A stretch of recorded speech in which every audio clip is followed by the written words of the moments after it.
There.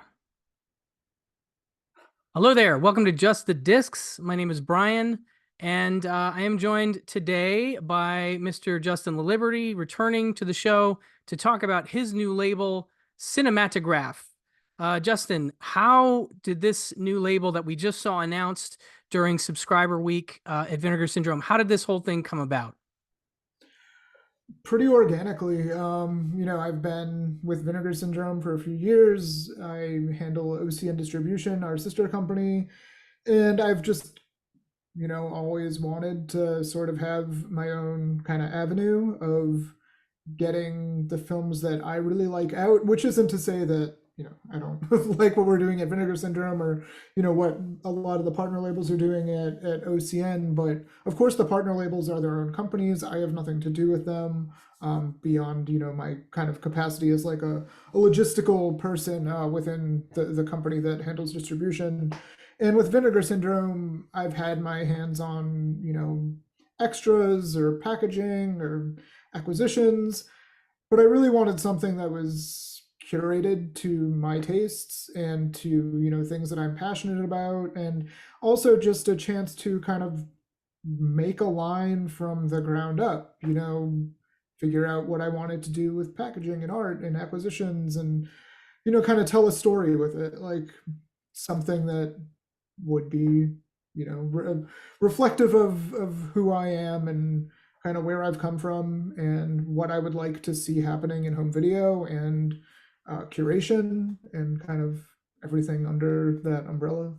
That's great, man. No, I mean it's a very fascinating start to me because you shot basically an arrow straight through my heart with the opening title, and that I'm a huge Little Darlings fan, as I know there are a lot of us out there, and that one was long overdue. But okay, let's before we get into the specifics, is there, and I don't mean to put you in a box, but is there any other labels that you, knowing kind of where you're going without obviously giving things away, what might you compare this label to? Is there another label that it's kind of like at all, or is it completely, I mean, obviously it's you, but like, is there anything that you could remotely compare it to?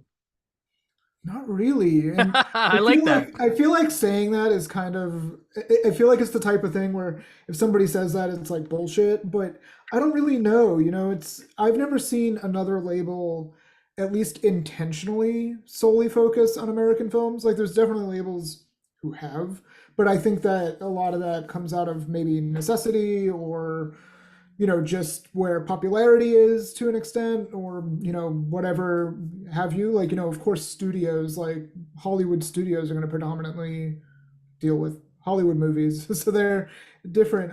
But as far as boutique labels are concerned, I haven't really seen another one come out that's just like, I'm focusing on this specific era of American films and like that is my narrow focus. I've seen, other labels come out and focus on, one certain international country or maybe just European films or, what have you. But I've yet to really see somebody come out and just say, hey, I'm focusing on American cinema from this era to this era. And like that is what I'm doing. And then on top of that, it's, cinematograph is weird because it's American films, but the name comes from the Lumiere brothers. So it's got a French name and the packaging is very European inspired. So it's kind of this like, weird home video melting pot of American cinema with European aspirations and kind of that idea of like the auteur theory and kind of figuring ways of talking about studio driven fairly mainstream films. There are going to be independent films in here, but for the most part, we're looking at the scope of American cinema from the late 60s through the 90s. A lot of it's going to be populist, but trying to talk about these as, historically relevant films, regardless of whatever genre they may fall into or who made them, and kind of approaching it in an academic way that I think a lot of these films haven't been approached in. Or maybe haven't been to the degree that I'd like to see them. Yeah, no, that's great. That's very cool. No, you're right. And now that I think about it, such a specific focus I don't think I've ever seen either. And that you're committed to that is pretty cool. This is a question I didn't throw you beforehand, but I'm just curious, again, without maybe getting into details, but what were some of the challenges for you starting your own label, like from the ground up? You have experience in this world, but yeah, what kind of maybe surprised you, or was easier or more difficult than you thought? I'm just curious how to even, like, if I was going to try and do something like this, what are some things that were like, wow, okay, I didn't expect that, or whatever.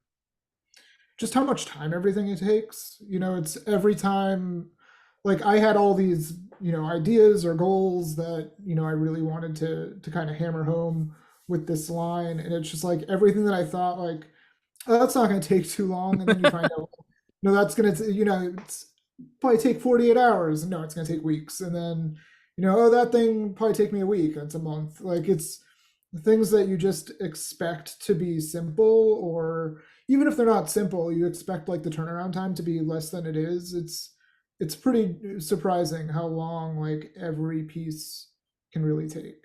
And then just the things you don't even necessarily, you know, think about immediately, like things that kind of fall into place as you go. Like, oh, we have films and we have branding and we have packaging, but now we need a consistent menu aesthetic, like things like that. That it's like, oh yeah, duh, of course we need like of course we need that. But it's one of those things where it's just like, oh yeah, now we have to get to the point where it's like getting every piece together. And when you're starting something from scratch, it really is like a totally blank canvas.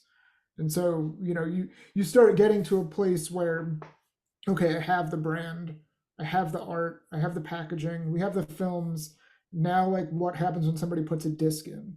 Like, what's the order of things happening? Like, how do the menus actually function? Like things like that, it's, you kind of just take it as it comes, but you also, then you're like, oh shit, now we have to do this. Now this is going to be, it's like, now we have to design it, then we have to test it, then we have to, make discs and test it. And it's just a matter of kind of getting into that rhythm of like, okay, well, we're finally getting there. And watching it all come together is just so rewarding that it's worth it. But it's a process. It's not an overnight thing, or like, on Monday you decide you're doing this and then like Friday it's done. Like it's not, it's like months and months of figuring it out. I'll bet. I'm sure that's no. I can't imagine how many moving parts, things that a lot of collectors are just not even aware of.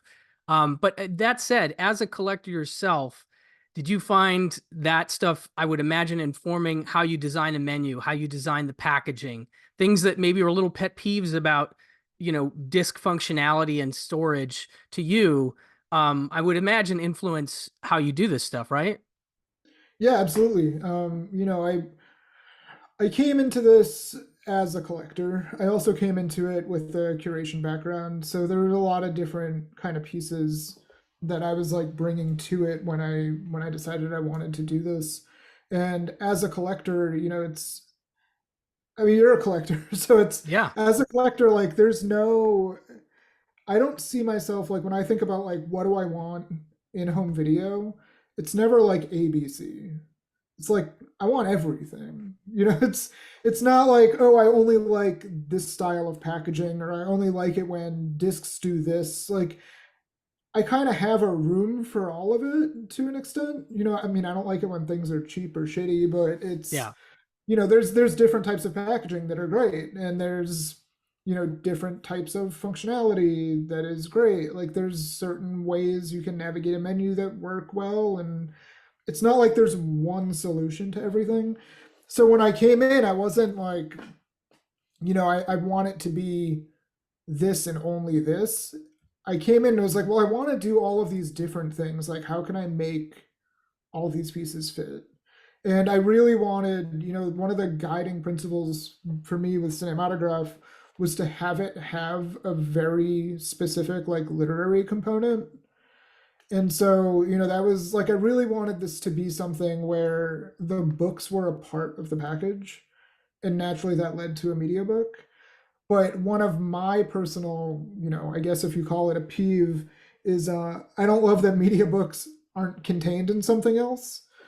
I don't love the idea of having this media book that's like open and just having it be, the pages are kind of sitting there, and the disc, if the disc becomes loose, it's going to fall out, and like it's not, there's not a lot of security, and there's also not a lot of room for, kind of a more like aesthetic approach. Your media books are inherently like very utilitarian, and they're almost asking you to focus solely on the book. And as much as I wanted the book to be an important part of the package, I also wanted art to be an important part of the package. And a media book doesn't give you a lot of, room to breathe there. So I wanted to, the way it ended up working out was to do a media book inside of a hard slipcase. And that kind of bridged these two different things that I was looking for. And then one of the things that I've never loved about media books, or really about digipacks too, is the hubs that a lot of them use, like the disc trays. So I really wanted to have a disc tray that felt super durable, didn't require like a ton of pressure to take discs in and out. I hate it when, I Oh, guess if I could choose, I'd rather have the disc be as safe as possible than like falling out. But I've always hated when the discs are in there so stiffly and you have to like you feel pry like them out. you're I'm gonna gonna break snap it. it. Yeah, Yeah, I'm like you worried I'm gonna snap. like snap a disc in half. Yeah, no, I hate that feeling too. That certain kind of, tray where you really have to put so much pressure that you're just like, okay, this doesn't feel safe. And it's usually just the first time you take it out, which would be the worst to break it on the first time you take out. Yeah. But usually, like I know exactly what you're talking about, and so I'm looking forward to checking out the packaging when I get both of the discs because I know that you had on your Instagram and on the social medias you'd sort of highlighted that. I'm like, oh, that's cool. We've got a collector designing a disc tray, and I hadn't thought about that, but I'm like, that's awesome because clearly he knows how I feel about this exact thing that you're talking about. So that's neat. Yeah, I mean, it came from a place of functionality and just like security, but once I nailed that part, and I was like, okay, we have a disc tray that works, both single disc and double disc, because there's going to be both versions for, depending on what the release is. But the other thing I wanted was a disc tray that also had its own aesthetic component, because I've never seen that. I don't see like when I get a disc tray, typically they're clear. So I really wanted a black one and I wanted it to be matte. I didn't want, like a glossy tray. I really liked the idea of having something kind of, that wasn't going to like reflect light. There was just kind of this thing that the discs could sit in, and it felt very molded to me. I mean, they're all technically molded, but there's something about it that just made me feel better about it. it's, No, it's that's kind of cool. like it's probably a personal preference, but I really liked how the matte finish felt and how it looked with the discs. Because discs, even when you print something on them, they're still inherently glossy. So it was kind of nice to have this be like something that's the polar opposite. And then to emboss or deboss the logo in there, added like a little spot of like a gloss on that tray. And then it's just another fun texture thing because you have this logo like embedded in the tray. So in one of the trays, you have the logos like right above it, and then the other one, the logo, it appears when you take the disc out. Cool.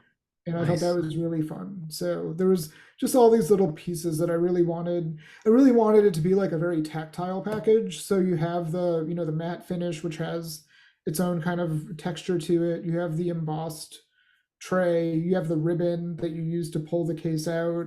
The media books are all cloth bound, so I had to pick like a specific type of linen for it. So they have a Wow. texture. The media books are also, they all have spot foil on them, so that's like another texture. So I really wanted it to be this object that like constantly feels like something different depending on how you're handling it. I don't know, I probably overthought it. No, no, no.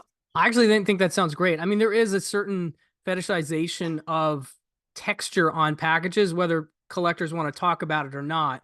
That idea of what it feels like to hold certain discs, certain box Mhm. sets or whatever, they just certain ones just really feel good to hold. And that is, I think, maybe a slightly underrated, although I do realize more expensive consideration. But that said, cloth bound. Like there's so many things you're doing that I think are interesting in terms of packaging that I just wanted to make sure we talked about that because I know that that wasn't just sort of like a cookie cutter. Oh, what do we have? I'll just do that. No, it was very designed on your part, which is cool.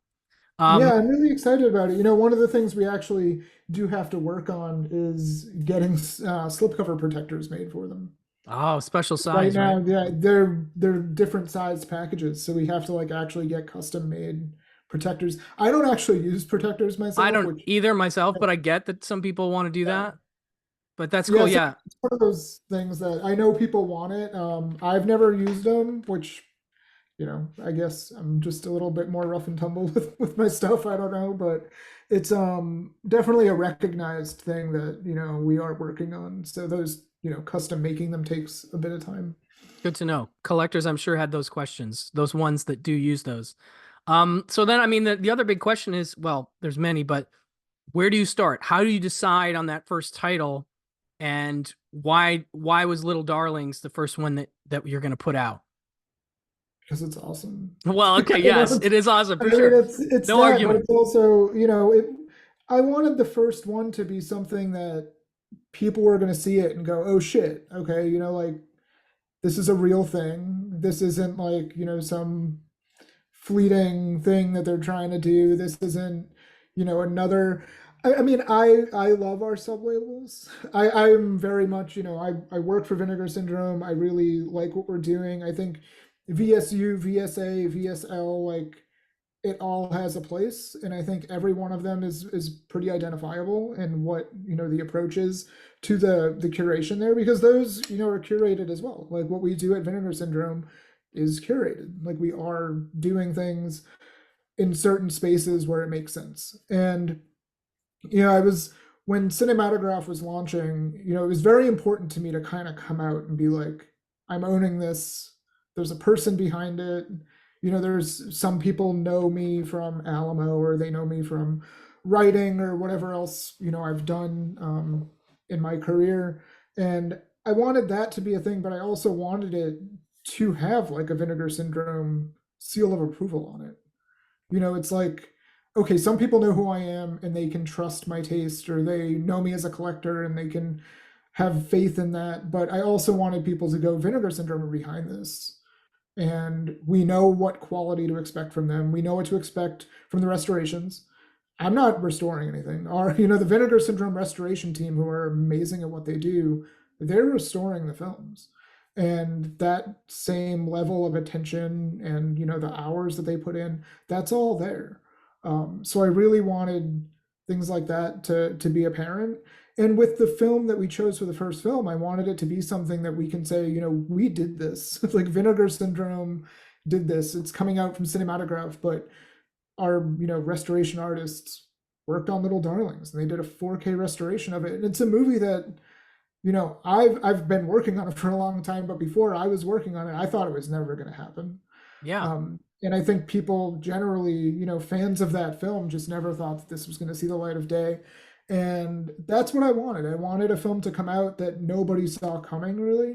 I mean, some people saw it coming. Some people, once we started giving some breadcrumbs of like, it's a Paramount movie, it hasn't been on disc, like people, the murmurs started happening. But I think this time last year, like nobody would have thought that Little Darlings would have a UHD. No way. No way.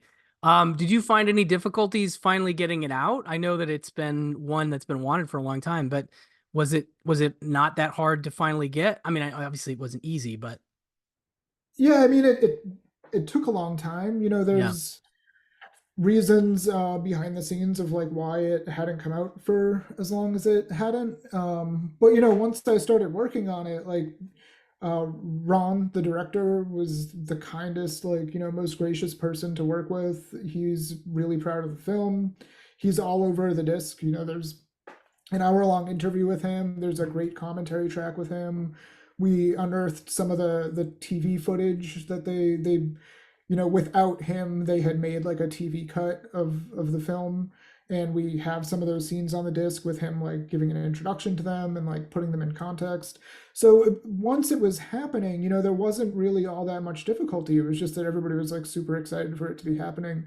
One of the unfortunate things, just timing wise, is that we started working on this during the SAG strike, so I wasn't able to work with Tatum O'Neal or Christy McNichol or any of the cast for that matter. And that's a little bit of a bummer. I'm hoping that now that it's out, the restoration's out, we are talking to some theaters about doing some screenings. Maybe they'll join for some screenings. Maybe there's a way to kind of get them into the conversation now that it's out and it's happening.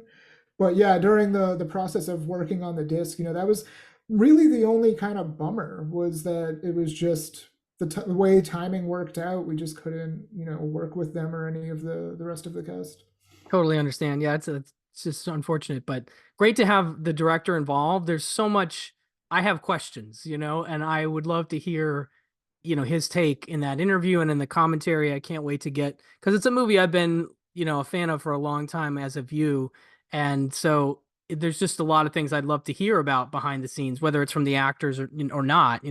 He's got to have some perspectives on. So that's really cool. You've kind of gone through the features now in terms of the just to go through that title, in terms of the writing aspect of it. Now, it's actually like a book that comes in the package, is how you're doing it, and you Yeah, have so specific authors. yeah, it's a media book. I wish I No have like a worries. I have a mock-up here. It's not Okay. the final copy of it, Okay. so Okay. Good to know. Got to warn people about that. yeah, this is it technically. Mm-hmm. This isn't the this was like a proof, so it's Yeah. Yeah. this is actually technically sized for a single disc rather than the two disc, which Little Darlings has. And the foil on the book isn't the right foil, so I'm not going to show No, that's fine. it Totally doesn't fine. look good, so But I'm not just going as to a show. This is structural reference, that's what we yeah, have. We have an actual this book. is how the book That's so comes cool. out, and it opens up like a book. That's awesome. And So glossy pages, and very nice. this is the tray. Of course, this is a single disc tray. This Yeah. Yeah. really has a double disc, and there's the Nice. the logo, and you can see Nice. it's. I don't know if you can tell, but it has that matte finish. It's Yeah, I can not. see it. So the other thing, one of the reasons I liked doing the matte finish is no fingerprints. It's Ah, because yes. one of a lot of disc trays are clear, which means you're probably not going to see as much fingerprints like smudging. But when you have something that's black and glossy, it's like fingerprint city. Yep. I was like, it's gonna drive me nuts. Like as just me, I mean, for me the way I am and like my neuroses, like having a black glossy anything that gets covered in fingerprints like would just drive me nuts. So I really loved having that matte because as much as you touch it and you're putting your fingers all around it to get the discs out, there's no fingerprints. That's great. See, that's one of those little details that I wouldn't have thought of, but now that you mention it, I'm like, oh yeah, I always end up constantly wiping off those discs every time I Mhm. touch them because I just can't. I have the similar, OCD or whatever it is. So that's great. That's really cool. But then the book itself, you get, well, you're doing typically a couple different essayists or something. Do you have a specific kind of approach in terms of that? Yeah, I mean, it's really dependent on the film, but typically 2 to 3 essays, Mm-hmm. depending on how long the writers want to go. So really looking for 2 to 3 essays per, maybe 2 or 3 thousand words each essay. So they're substantial. I'm really, Nice. I'm happy with them so far. Like I've got, we have the first two releases announced. The third one is just about done. So those essays are all done. And then the essays for the fourth and fifth ones are coming in right now. So I've just been like reading these essays, and they're all every single essay so far for the first 5 releases is all different writers. Wow. There's no overlap. Um, That's so it's cool. really exciting. Yeah. Well, and then on top of that, you have a commentary by Millie DeChirico, who's one of my favorite people in general. And then a video essay by Sam Deegan, who's like an all pro. So that's a heck of a good way to start your label, I think. Yeah, it was Um, really important to me with Little Darlings to hire like all women to do the extras. nice. Of course, Ron, the director, is not, but I really wanted, just because of where that movie kind of plays and how it's been embraced over the years, I thought it was really important to have people who could speak to girlhood and be able to talk about the themes of that movie. And it also just felt a little skeevy to me to have a bunch of men talking about girls losing their virginity. Totally Um, understand. so I really wanted it, I feel like that was like an important thing to me, was to have like the people discussing this film like be able to talk about the place it's born from. Because even though it was directed by a male director, it was written by two women. And the central leads are women, and I thought that that was just really important to have that be a part of it. Absolutely. That's a great choice. Well, let's move on to Red Rock West. Now this is a Blu-ray, and it's a 4K. Is it a 4K scan of the inner negative, or what am I? Positive. Inner positive, excuse me. Inner positive. I And mean, I think, but for most people, it's probably interchangeable at this point. But sure. Well, and I saw you address this on Instagram, but like just so people don't ask the question in the comments, like why no 4K of Red Rock West? And I thought you rather eloquently handled it. And if you want to explain why you went with a Blu-ray instead of a 4K for Red Rock West. I mean, there's honestly like a bunch of reasons. There's with anything like this, you're gonna have a litany of reasons as to why some things happen a certain way than they do for others. One of the things to note on Red Rock West is, again, it is from the interpositive. It is not from the original negative like Little Darlings is. And the original negative will almost always yield the best results. That's not to say you can't do, a UHD from an interpositive or an internegative, or, a CRI, or kind of whatever, you're dealing with as far as like a preprint element is concerned. But the gold standard is always going to be an original negative, and we didn't have access to that in Red Rock West. But there's also other reasons. It's not like that is like, would we have done it if everything else fell into place? Probably, maybe. But there's other things that were also an issue as well, and all of these things put together make me think that nobody is likely to do a UHD of this title. Gotcha. Anytime soon, because we have it in the US at least, but also just further down the line. I mean, we've already seen two other labels internationally release this movie on Blu-ray. Yeah. They didn't even opt to do a new scan of the materials we scanned from. And the idea of anybody going beyond what we've done, I find pretty slim, especially with other obstacles that came in when we were working on it. So I don't think that anybody's gonna do a UHD of Red Rock West. I adore Red Rock West, so if Me too. made sense, and all things considered, to do a UHD, we would absolutely have done a UHD. Cool. But yeah, I think, all of that said, I had the UK Blu-ray, and I think our restoration is like night and day. There you go. It's a gorgeous restoration. Of course, I'm biased. I No, want no, people but to buy it. I think Um, people need to understand that. They're just, for those of us, like I actually have, I think I got both the umbrella. I just got the umbrella right before you announced. But I had the other UK Blu-ray because I'm a huge fan like you. But in my head, I'm like, well, here's the new scan. This is gonna look better. This is the one, and that totally makes sense. And I wasn't to put you on the spot about that, but I just know people always do that. They're like, why no 4K? Well, there's logistical reasons. And you being the big fan that you are, you're going to put it out how you feel it's going to look best. And that's what you've done. So that makes sense to me.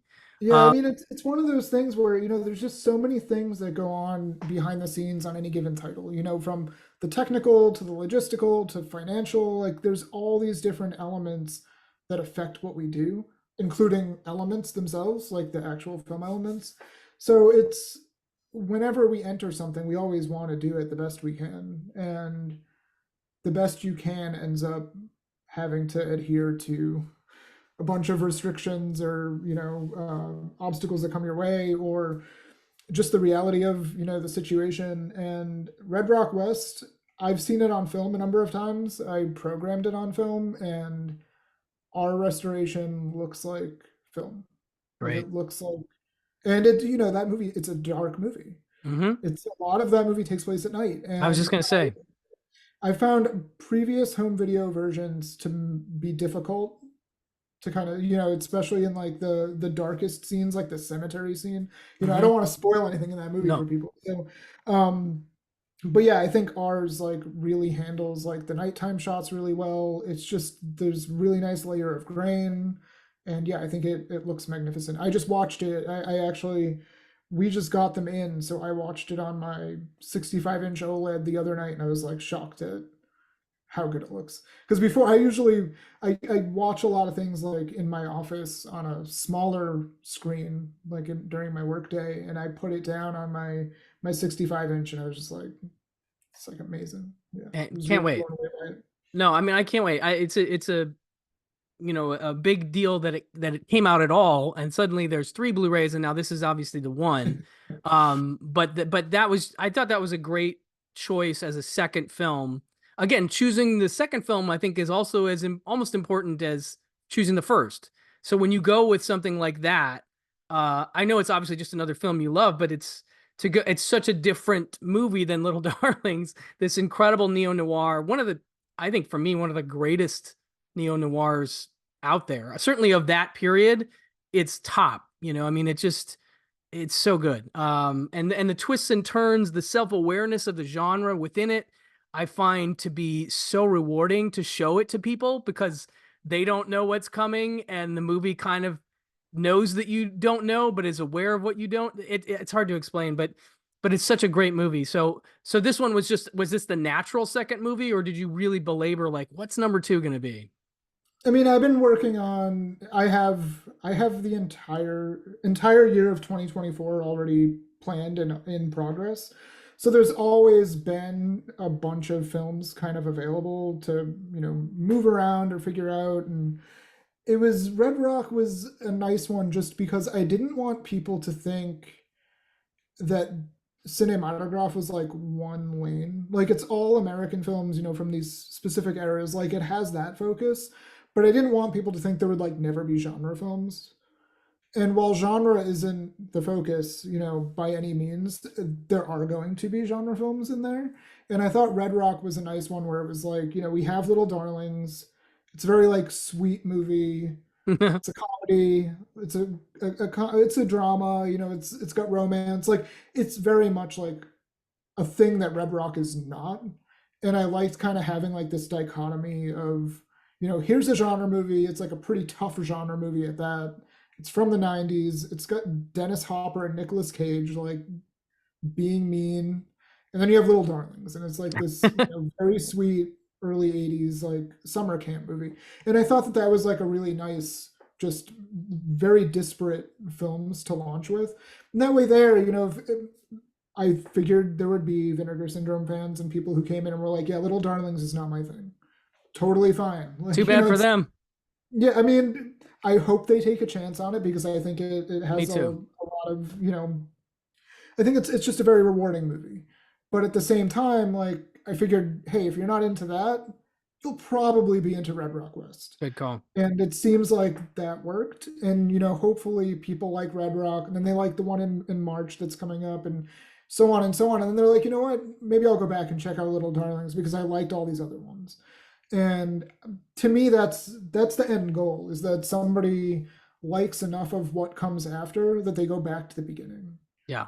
No, it's great. And it's also cool that it comes out right around Nicolas Cage's 60th birthday. Yep. Whether that's planned or not, I don't know, but that's pretty neat to have happen. Yeah, great stuff. And it looks like, you've got a new interview with John Dahl. You got a new interview with his brother, I guess. Yeah, Rick Uh, Dahl. sorry, yeah. You've got interviews with both of them that are new. You got a new commentary track. And again, you said the new restoration. So a lot of cool stuff here that I'm really excited about. And you yourself do one of the essays in the book, which is cool. Yep. Yeah, there's three of us in this one. Nice, nice. Yeah, that's awesome. So those are the first two. I'm very excited to get my hands on those.